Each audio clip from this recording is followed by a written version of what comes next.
Good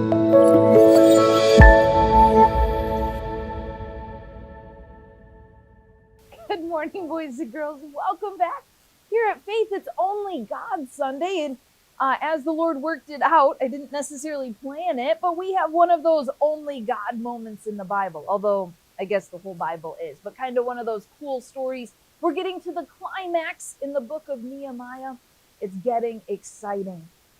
So, boys and girls, chapter 5, we are not going to spend a ton of time on. Basically, Nehemiah rebukes the people because some people had fallen on hard times and they needed food, they needed basic necessities, and other Jews were charging them huge amounts of money and making them be servants and different things. And Nehemiah's like, wait a minute, why are we treating our brothers and sisters like this? We should not be taking everything from them and charging them huge amounts and making them slaves. So he basically takes care of that whole situation, and that's chapter 5. We're going to pick up in Nehemiah chapter 6, verse 1. Now it came to pass when Sanballat and Tobiah and Geshem the Arabian and the rest of our enemies heard that I had builded the wall and that there was no breach left in, though at that time I had not set up the doors upon the gates, that Sanballat and Geshem sent unto me, saying, Come, let us meet together in some one of the villages in the plain of Ono.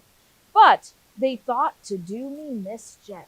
So, boys and girls, Nehemiah is hard at work. The walls are built. They don't have doors in yet. He comments on, kind of made me chuckle when I read that and saw it in parentheses, that's like me telling a story. Like, yeah, I got it done, but didn't have to fill in all the little details. So, Sanballat and Tobiah and Geshem are like, all right, come on over here, meet with us. And Nehemiah's smart, boys and girls. He listens to God. He's wise. He's like, It's kind of funny that the name of the plane is Oh No. It kind of would have been like, oh no, if you go there. I'm sure you've heard that joke before. But anyways, verse number 3, and I sent messengers unto them, saying, I am doing a great work, so that I cannot come down. Why should the work cease whilst I leave it and come down to you? Yet they said unto me 4 times after this sort, and I answered them after the same manner. So, boys and girls, they send to him 4 times and say, come down, come meet with us. He's like, no, I can't stop doing God's work to come meet with you. That's not God's plan. I can't come meet with you. Well, boys and girls, they don't stop, even at the no that many times. Now they're going to send a letter, and they're going to try to accuse Nehemiah of doing things wrongfully. Verses 5-7 talks about that letter they sent and the wrong things that they talk about in that letter, trying to accuse Nehemiah of doing things he didn't do. Verse number 8, then I sent unto him, saying, there are no such things done as thou sayest, but thou feignest them out of thine own heart. He's like, you made this up. You lied about me. This stuff you're saying isn't true. He calls them out. So verse 9, for they all made us afraid, saying, their hands shall be weakened from the work, that it be not done. Now therefore, O God, strengthen my hands. The people were still getting nervous about the enemy and Sanballat and Tobiah. So what does God say? Peter's showing us. What does he say? God, strengthen my hands. He calls to God. He prays, oh God, strengthen my hands. He's having a hard time with his enemy, and he goes to God for help. Verse number 10. So that didn't work, boys and girls. We've got the fact now. They've asked him to meet. He says no multiple times. They send a false letter. He says no. We're on to the next plan. They're trying to trip him up. Verse number 10, afterward I came unto the house of Shemaiah, the son of Delilah, the son of Medabel, who was shut up, and he said, let us meet together in the house of God within the temple, and let us shut the doors of the temple, for they will come to slay thee. Yea, in the night will they come to slay thee. So he's trying to scare Nehemiah. He's like, come on, let's go in the temple. They're coming to get you. They're coming to slay you. Let's go hide there. Verse number 11, and I said, should such a man as I flee? And who is there that being as I am would go into the temple to save his life? I will not go in. Boys and girls, they're trying to trip him up. They're trying to get him to sin and do wrong so they can point their finger at him. and blame him for doing something wrong that they've tricked him into doing. Kind of like Daniel in the lion's den, kind of, sort of, where they try to trick Daniel and get him thrown into the lion's den. Verse number 12, and lo, I perceived that God had not sent him, but that he pronounced this prophecy against me, for Tobiah and Sanballat had hired him. He's like, I'm smart enough to know this guy, he was hired by the enemy. They're trying to trip him up. Boys and girls, Nehemiah was wise. He walked with God, he talked with God, and God helped him to see through these plans the people who were trying to trip him up, we would say, or get him to sin or find something wrong with him. Verse number 13, therefore was he hired. So this is, verse 12 says this is what Nehemiah thinks. Verse 13 says, yep, that's what happened.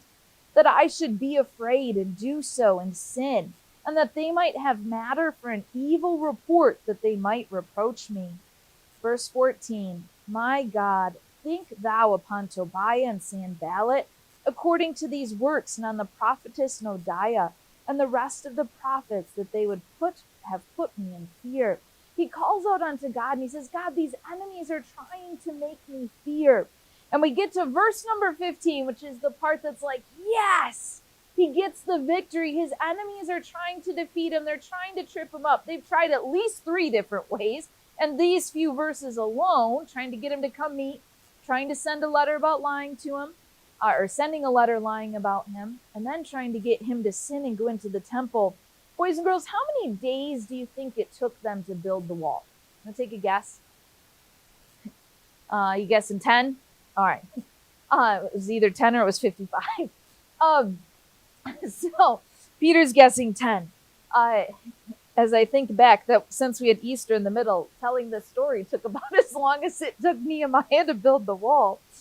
Verse number 15. So the wall was finished in the 25th day of the month Elul, in 52 days. Boys and girls, they built a wall that surrounded a city, not just a wall of a house, surrounded a city in 52 days. Boys and girls, that's one of those things we can say only God. All their enemies trying to come after them, trying to trip up Nehemiah, trying to cause them all this trouble, the people, in a sense, fighting amongst themselves. And yet, 52 days, and they have a city built, or a wall built around the city. Verse number 16, and it came to pass that when all our enemies heard thereof, and all the heathen that were about us saw these things, they were much cast down in their own eyes, for they perceived that this work was wrought of our God. When the enemies look around and they see what's happened, they see the wall going up in 52 days, they're like, only God could have done that. Even the enemies acknowledge that had to have been of God.